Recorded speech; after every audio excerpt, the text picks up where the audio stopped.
زیادہ اہمیت کا حامل ہے فرش اعلیٰ۔ دنیا کی تمام عبادت انسان صرف اس لالچ میں کرتا ہے کہ اللہ مجھے جنت میں بھیج دے۔ دنیا کی تمام عبادت منحصر ہے جنت پہ کہ پروردگار مجھے جنت میں بھیج دے۔ لیکن کیا اتفاق ہے، کیا ہمارا عقیدہ ہے، کیا ہمارا ایمان ہے؟ ہم فرش اعلیٰ پہ بیٹھ کہتے ہیں پروردگار مجھے جنت نہیں فرش اعلیٰ چاہیے، جنت نہیں فرش اعلیٰ چاہیے۔ تو اس کا مطلب تو یہ بات طے ہے نا کہ جنت سے کہیں زیادہ قیمتی جگہ کا نام فرش اعلیٰ ہے۔ تو فرش اعلیٰ پہ آگے آنے میں کوئی مباحث نہیں ہونی چاہیے۔ فرش اعلیٰ پر ممبروں کے قریب بیٹھنے میں کسی کو کوئی شرم و حیا نہیں آنی چاہیے، اس لیے کہ یہ فرش اعلیٰ ہر کسی کی نصیب میں نہیں ہے۔ فرش اعلیٰ ہر کسی کے قسمت میں نہیں ہے۔ آپ سوچیں گے مولانا ایسی ہی جملے بازی کر رہے ہیں، بولیے تو میں ثابت کر دوں۔ پوری تاریخ اسلام میں 2 ہی بار معصوموں نے ایک آواز لگائی ہے حکم خدا سے، بس اشارہ کر رہا ہوں۔ ایک ہے جناب ابراہیم، ایک ہے سید الشہداء۔ ابراہیم کو حکم پروردگار، ابراہیم کعبہ بنا چکے، کعبہ بن چکا، آواز دی اے میرے مالک، اے میرے سید سردار، تو نے حکم دیا، ہم نے کعبہ بنا دیا۔ تو کہا کعبہ بنانا کافی نہیں ہے تو پروردگار کیا کرو؟ آواز قدرت آئی، اب اس سرزمین سے تم ایک آواز بلند کرو، اے میرے مالک اس چکر میدان میں، اس ریگستان میں، اس صحرا میں تازہ ایک چھوٹی سی عمارت بنی ہے جس کا نام کعبہ ہے۔ ابراہیم کتنا چیخیں گے، کہاں تک آواز جائے گی؟ یاد کر رہا ہوں، ابراہیم کی آواز کہاں تک جائے گی؟ تو عجب نہیں آواز قدرت آئی، ابراہیم ہے امام، ابراہیم نبی بھی ہے، ابراہیم امام بھی ہے۔ اللہ کہہ رہا ہے ابراہیم صدا دو، کیا صدا دیں، کیا آواز دیں؟ کہا مسلمانوں سے یہ اپیل کرو کہ خدا کا گھر بن چکا ہے، آپ خدا کے گھر کی طرف۔ کیوں؟ طواف کرنے کے لیے، کیوں؟ عبادت کرنے کے لیے، کیوں؟ حج کرنے کے لیے۔ یہی تو مقصد تھا۔ تاریخ میں لکھا ہے کہ ابراہیم نے حکم خدا سے صدا دی، اور جن لوگوں نے اس آواز پہ لبیک کہا، جو زندہ تھے انہوں نے لبیک کہا، جو عالم ارحام میں تھے انہوں نے لبیک کہا، جو عالم اجسام میں تھے انہوں نے لبیک کہا۔ تو آج مسلمان کہتا میں حج کرنے جاؤں گا، پیسہ نہیں جمع ہو پا رہا ہے۔ بھائی ہر کسی کو حج کی سعادت نصیب نہیں ہوتی ہے، حج کی سعادت اسی کو نصیب ہوگی جس نے ابراہیم کی آواز پر لبیک کہا ہوگا۔ اب سنیے امام حسین کی آواز، وہ بھی دشت نینوا، وہ بھی کربلا کا میدان، وہ بھی چچر میدان۔ ایک امام وقت نے مکے سے صدا دی، ایک امام وقت نے کربلا کے تپتے ہوئے صحرا سے صدا دی۔ کیا صدا دی؟ حل من ناصر ینصرنا، حل من مغیث یغیثنا۔ کیا مطلب ہے اس کا؟ اس کا مطلب یہ ہے کہ قیامت تک کی نسلوں کے لیے حسین ابراہیم کی طرح پکار رہے تھے۔ میں کیسے عرض کروں اس کو؟ حسین نے حل من ناصر ینصرنا کی آواز صرف اس لیے نہیں بلند کی تھی کہ بچہ خیمے میں منقلب ہو کے پلٹ جائے، نہیں، جس نے اس حسین کی حلم نازی ینصرنا پر لبیک کہا ہے، جو عالم اجسام میں ہو یا عالم ارحام میں ہو، وہی فرش اعضا پہ آتا ہے۔ ہر کسی کے نصیب میں نہیں ملتی فرش اعضا۔ ایک سلوات بھیجیے محمد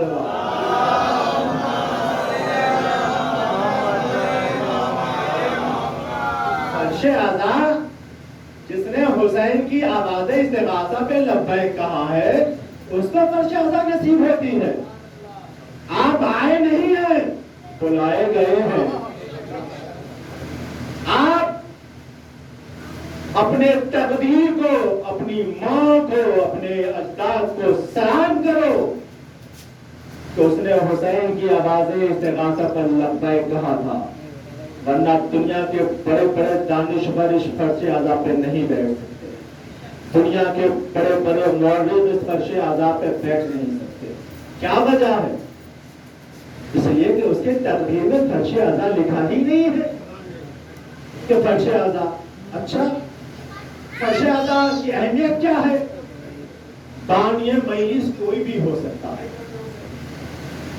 سنیے بہت غور سے، بانی مجلس کوئی بھی ہو سکتا ہے، وارث مجلس صرف بی بی زہرا ہوگی۔ بانی کو کوئی حق نہیں ہے، وارث کو بہت حق ہوتا ہے۔ اب جس نے وارث کو اذیت دی،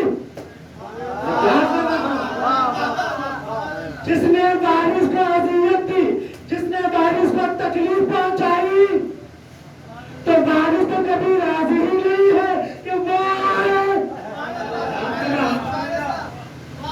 مقام برگ یہی ہے کہ پھول راضی ہو، مقام برگ یہی ہے کہ پھول راضی ہو، وہ خوش نصیب ہے جس سے رسول راضی ہو۔ مقام برگ یہی ہے کہ پھول راضی ہو، وہ خوش نصیب ہے جس سے رسول راضی ہو۔ تو جسے جسے کہو مانوں گا میں رضی اللہ، مگر یہ شرط ہے پہلے بطول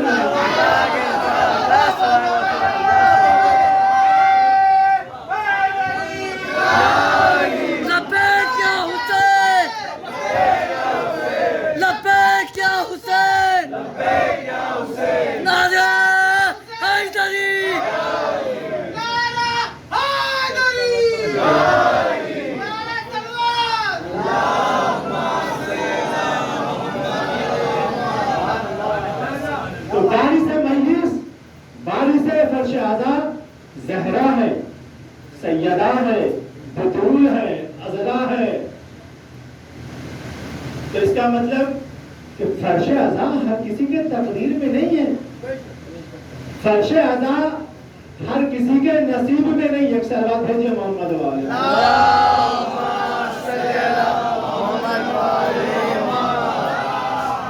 فرش اعضا۔ اچھا، اب بات آ گئی ہے تو میں ایک اور بات عرض کر دوں، چونکہ وہ موضوع سے ہٹ کے ہے، لیکن اب چونکہ یہاں پہ ربط ہے تو بیان کرنا ضروری ہے، چونکہ ہمارے کچھ بزرگوں نے مجھے کہا کہ مولانا بیان کیجیے۔ بڑی تکلیف ہے لوگوں کو فرش اعضا سے، بڑی تکلیف ہے لوگوں کو اس مجلس حسین سے، بڑی تکلیف ہے اس عزاداری سے۔ بھائی یہ فرش اعضا بچھاتے ہیں، یہ حسین کی مجلس کرتے ہیں، بات یہیں تک تھی تو ہم برداشت کر لے جاتے۔ میں کیا عرض کر رہا ہوں، بات اپنے محلے تک تھی تو ہم برداشت کر لیتے۔ ارے بھائی یہ روزہ بھی بناتے ہیں، یہ روزہ بھی بناتے ہیں، یہ علم بھی بناتے ہیں، یہ تابوت بھی بناتے ہیں، چلیے بنا لے کوئی بات نہیں، چومتے بھی ہیں۔ میں کیا عرض کر رہا ہوں، چومتے بھی ہیں۔ ارے بھائی فرش اعضا ہم بچھائیں، آپ کو کیا تکلیف؟ فرش اعضا ہم بچھائیں، آپ کو کیا تکلیف؟ حسین کا ذکر ہم کریں، آپ کو کیا تکلیف؟ تابوت ہم سجائیں، آپ کو کیا تکلیف؟ علم ہم نکالیں، آپ کو کیا تکلیف؟ آپ کو کیا تکلیف؟ ذرا تاریخ اسلام کی بلندگردانی تو کیجئے، تکلیف کہیں ضرور ہوئی ہوگی، تکلیف ضرور ہوئی ہوگی۔ رات بھر جاگے تھے جس علم کے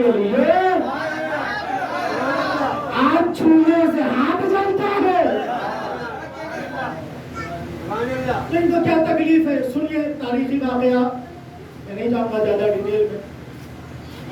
بادشاہ وقت کا زمانہ ہے، نام نہیں لوں گا چونکہ ناموں سے تکلیف ہوتی ہے، آپ پڑھ لیجیے گا، جا کر ڈھونڈ لیجیے گا. ہر بادشاہ کا مزاج تھا کہ وہ شکاری پہ ضرور جاتا تھا.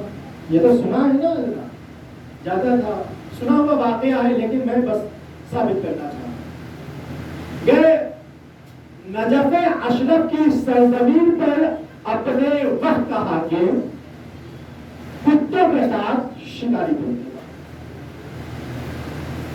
اور شکاری کتا جو ہے وہ ہرن کا پیچھا کرنے لگا. ہرن نے جب دیکھا کہ اب یہ کتے کیا کر رہا، یہ آہو، اس کو ہرن کو فارسی میں کہتے ہیں آہو. آہو آہو سمجھتے ہیں امام رضا سے بھی بہت زیادہ یہ رشتہ رکھتا ہے. خیر یہ آہو، یہ ہرن جب دیکھا کہ یہ کتے پیچھا نہیں چھوڑ رہے ہیں تو جیسے زمانے کے بڑے بڑے نام نہاد خلفاء کو جب زمانے کے کتوں نے حملہ کیا تو کہا یا علی ادرکنی، یا علی ادرکنی، اب علی کے سوا کوئی مدد نہیں کرے گا. تو ہرن ہے، بے زبان جانور ہے، آپ کو پتا ہے نا کہ ہم سے زیادہ قوت سماعت جانوروں کی تیز ہوتی ہے، جو آپ نہیں سن پائیں گے وہ یہ درک کر لیتے ہیں. ہرن نے جب دیکھا کہ یہ کتے پیچھا نہیں چھوڑ رہے تو دیکھا کہ ایک جگہ نرم زمین ہے، جا کر سارے ہرن وہیں کھڑے ہو گئے. وہ کتا جو ابھی تک اس ہرن کے پیچھے پڑا تھا وہ طواف تو کر رہا ہے لیکن اس جگہ پہ جا کے شکار نہیں کر پا رہا. تعریف میں یہ بیانی جملہ کوئی اپنی طرف سے حلال جانور حلال جگہ کھڑا ہے، حلال زیادہ نسل کا جانور، حلالی نسل جانور ایک حلال جگہ کھڑا ہے جہاں سے حلال ہونے کا ثبوت ملتا ہے، جہاں حلالی ہونے کا ثبوت ملتا ہے. جانور بھی جانتا ہے اگر آج کوئی میری جان بچا پائے گا تو ایک حلالی ہی بچا پائے گا. بادشاہ یہ دیکھ رہے کہ کتے ہمارے بھر رہے لیکن شکار پہ حملہ نہیں کر رہے. بادشاہ جھنجلا گیا. نزدیک میں ایک بوڑھا تھا، اس کو بلائے ادھر آؤ.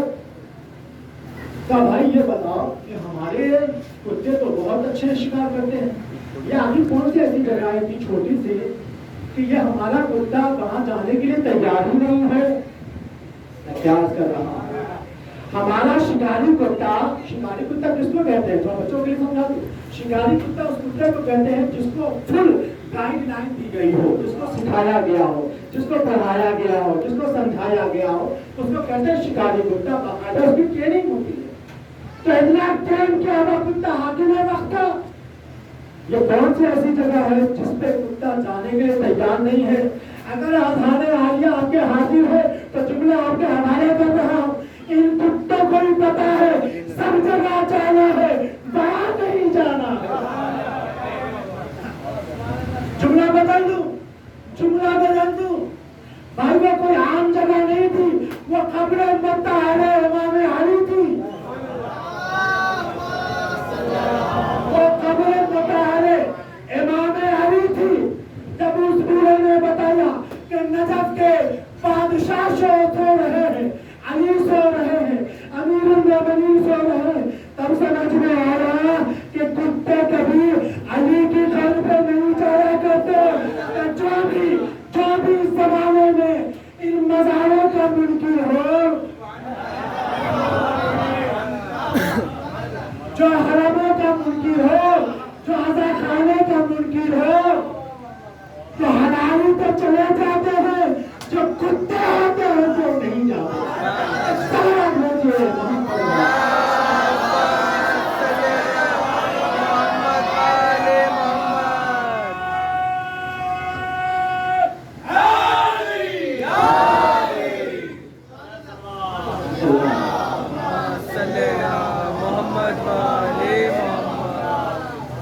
جو کتے صفت انسان ہوتے ہیں وہ کبھی بھی پاک جگہ نہیں جاتے. کیوں؟ آپ سوچ رہے ہوں گے میں نے کیا بول دیا. بھائی قرآن نے وعدہ کیا ہے ویسے آپ لوگ پڑھتے ہیں نا انما یرید اللہ لیذھب عنکم الرجس اہل البیت ویطہرکم تطہیرا. محمد والے محمد. اللہ نے اہل بیت کے لیے کہہ دیا ہے ہم نے ان کو اتنا پاک بنا دیا ہے نہ ظاہری نجاست ان کے قریب ہو سکتی ہے. نجاست کر رہا ہوں. نہ ظاہری نجاست قریب ہو سکتی ہے نہ باطنی نجاست قریب ہو سکتی ہے. میں کیا کر رہا ہوں. ظاہری نجاست بھی اس جگہ جا نہیں سکتی چاہے وہ جتنی کوشش کر لے. باطنی نجاست بھی ان کو چھو نہیں سکتی چاہے جتنی کوشش کر لے. آپ کہیں گے مولانا یہ ظاہری اور باطنی نجاست کیا ہوتی ہے؟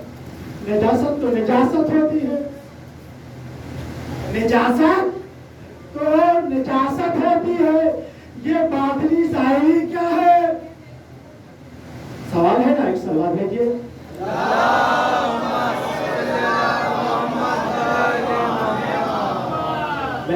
میں دیکھ رہا ہوں آئیے 15 منٹ ہوئے ہیں. ایک سوال بھیجیے محمد.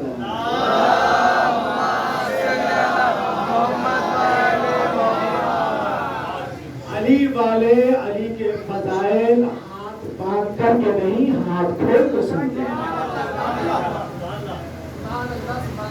میں نے کہا اپنی ماں کو سلام کیجیے اپنی ماں کو کہ اس نے ایسی جگہ ایسی نسل میں ایسے راہ حق پر آپ کو پیدا کیا جہاں آپ کو حسین مل گئے. دنیا ترس رہی ہے. تو یہ ظاہری نجاست اور باطنی نجاست کیا ہوتی ہے جو آپ سننا چاہ رہے ہیں سناؤ. ظاہری نجاست کیا ہوتی ہے باطنی نجاست کیا ہوتی ہے؟ تو آپ کہیں گے حضور ظاہری نجاست یہ ہوتی ہے کہ جا رہے تھے موٹر سائیکل نے پانی اڑا دیا. لگ گیا پاک نہیں ہوگا جب تک میں مسجد میں نہیں جاؤں گا امام باڑے میں نہیں جاؤں گا مجلس میں نہیں جاؤں گا. یہ ہے ظاہری نجاست. مولانا یہاں پہ کچھ لگ گیا ہے خون نکل آیا ہے جب تک پاک نہیں کروں گا تو نہیں جاؤں گا. یہ ہے ظاہری نجاست. یہی تو ہے. ظاہری نجاست کو دور کرنے کے لیے کیا ضروری ہے؟ بولیے بھائی. ظاہری نجاست کو دور کرنے کے لیے کیا ضروری ہے؟ یا وضو ضروری ہے یا غسل ضروری ہے؟ یاد کر رہا ہوں. ظاہری نجاست کو دور کرنے کے لیے یا وضو ضروری یا غسل ضروری. تو مولانا یہ بات تو سمجھ میں آ گئی. باطنی نجاست کو دور کرنے کے لیے کیا کرے؟ کر رہا ہوں. باطنی نجاست کو کلمہ پڑھ کے میں نے کہا کلمہ پڑھا مگر پورا.